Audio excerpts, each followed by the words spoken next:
Bonjour, aujourd'hui je vais vous présenter les différentes fonctionnalités avancées et bonus qu'on a pu réaliser sur notre version d'Area à Paris. Et donc pour commencer directement, je vais vous parler des workflows, donc les actions, la combinaison d'actions et de réactions. Donc ces workflows, on a choisi de donner la possibilité à l'utilisateur d'avoir des workflows qui vont contenir plusieurs actions, plusieurs réactions, donc ils peuvent s'enchaîner à la suite.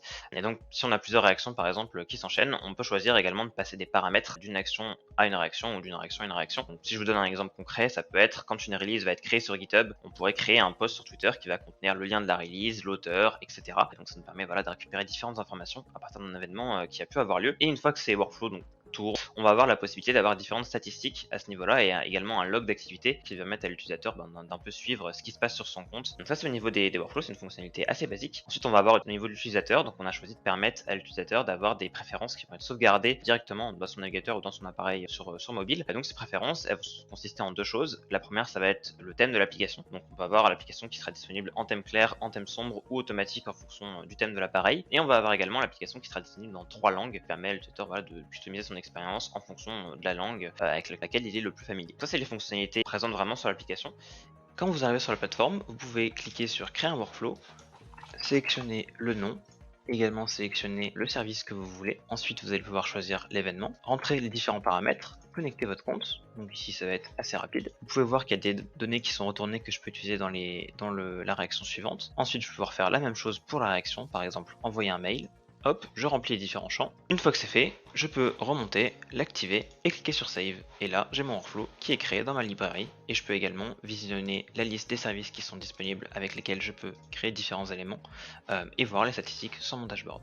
Et maintenant, on va passer à la partie architecture, qui est une grosse partie de notre projet. En fait, on avait plusieurs contraintes à Paris, notamment posées par notre équipe pédagogique, qui étaient par exemple de refaire toute l'OS à la main, de ne pas utiliser React et React Native en même temps, et de ne pas avoir trois fois le même langage, donc notamment du JavaScript ou TypeScript. Et donc, on a choisi de partir totalement dans cette direction et d'explorer pas mal de langages et de technologies. Donc là, vous pouvez voir que l'application est séparée en deux parties. Donc là, c'est un schéma de l'application en production. On va avoir une première partie qui va contenir le front-end, donc la partie web qui va contenir également l'APK et le back-end, donc avec un petit proxy pour permettre à l'utilisateur de pouvoir y accéder facilement. Et donc ce back-end, justement, il va pas contenir l'entièreté de la logique et du fonctionnement des workflows et des areas. On va avoir ensuite une deuxième partie un peu séparée avec un superviseur, donc qui a été créé en Go cette fois-ci et qui va communiquer en gRPC avec le back-end. Et donc ce superviseur, il va avoir la liste de différentes images Docker. Donc chaque service qu'on a créé va avoir sa propre image Docker. Et ce superviseur, il va pouvoir interagir avec le Docker Engine pour aller créer des conteneurs, stopper des conteneurs, etc. à la volée. Et donc en fait, on va avoir une architecture qui va nous permettre de lancer uniquement ce qu'on a besoin quand on en a besoin, et donc d'avoir des actions qui vont tourner uniquement si une personne a un workflow qui est activé à ce niveau-là, et des réactions qui vont se lancer, qui vont exécuter leurs tâches et qui ensuite vont se stopper automatiquement. Donc tout ça, ça a été fait justement en gRPC au niveau de la communication du côté du superviseur et avec le back-end, et ça nous permet également justement d'avoir des microservices, comme je vous en parlais, avoir des conteneurs Docker, et du coup d'utiliser plusieurs langages à ce niveau-là pour un peu choisir le meilleur langage en fonction du service et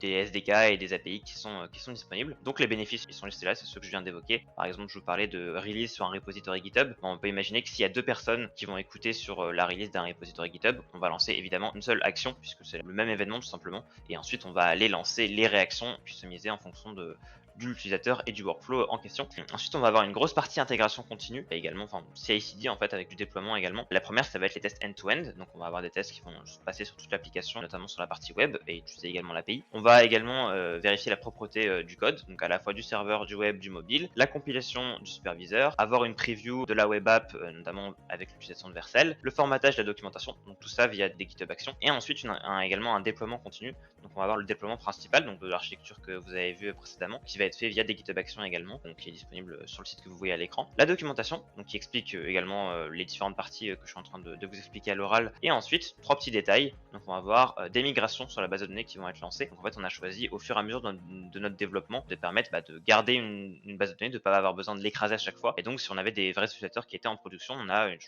crois, 75 migrations qui existent et qui permettent de s'assurer que les données continuent de persister au fur et à mesure de l'évolution de la plateforme. On va avoir l'utilisation également de SonarCube, qui va être un outil qui nous permet de vérifier la propreté du code. Donc on a créé pareil notre propre instance de SonarCube, déployée également automatiquement avec les tests qui vont se lancer à chaque fois pour avoir justement toutes les informations de coverage, de sécurité, etc. dans SonarCube. Et enfin, on va avoir également notre propre instance, notre propre runner de GitHub Action, puisqu'on avait atteint très rapidement la limite autorisée par GitHub, 2 minutes de CI, et donc on a créé notre propre worker à ce niveau-là. Voilà, merci beaucoup pour votre attention et puis passez une bonne journée. Au revoir.